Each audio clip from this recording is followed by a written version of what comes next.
حضور صلی اللہ علیہ وآلہ وسلم کی بیویوں سے محبت۔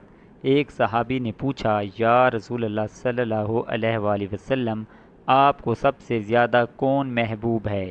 آپ صلی اللہ علیہ وآلہ وسلم نے فرمایا، عائشہ۔ پھر پوچھا، مردوں میں سے؟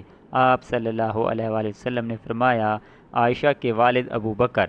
پانی پینے میں محبت۔ حضرت عائشہ رضی اللہ تعالی عنہ فرماتی ہیں، میں پانی پیتی اور پھر وہی برتن رسول اللہ صلی اللہ علیہ وآلہ وسلم کو دیتی۔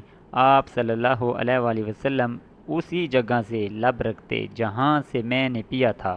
یہ وہ خاص محبت تھی جس میں حضور صلی اللہ علیہ وآلہ وسلم نے اپنی بیوی کو عزت دی اور قربت کا اظہار فرمایا۔ کھانے میں محبت۔ حضرت عائشہ رضی اللہ تعالی عنہ کہتی ہیں، میں گوشت کا ٹکڑا کھاتی اور حضور صلی اللہ علیہ وآلہ وسلم وہی ہڈی پکڑ کر اسی جگہ سے کھاتے جہاں میرے دانتوں کا نشان ہوتا۔ کھیل اور خوش مزاجی۔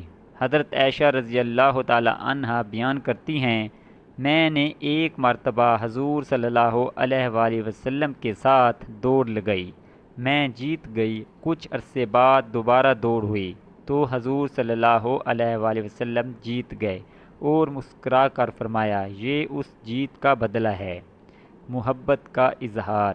رسول اللہ صلی اللہ علیہ وآلہ وسلم حضرت عائشہ رضی اللہ تعالی عنہا کو کبھی پیار سے حمیرہ کہا کرتے، یعنی گورے چہرے والی سرخی میل رنگت والی۔ یہ بھی محبت کا ایک انداز تھا۔ سفر میں محبت۔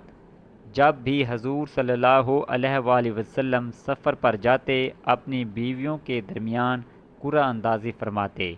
جس کا نام نکل آتا اسے ساتھ لے جاتے۔ اکثر حضرت عائشہ رضی اللہ تعالی عنہا کا نام آتا اور حضور صلی اللہ علیہ وآلہ وسلم انہیں ساتھ سفر پر لے جاتے۔ بیماری میں خیال۔ جب حضرت عائشہ رضی اللہ تعالی عنہ بیمار ہوتی تو حضور صلی اللہ علیہ وآلہ وسلم خود ان کا علاج کرتے، دم کرتے اور ان کے لیے دعا کرتے۔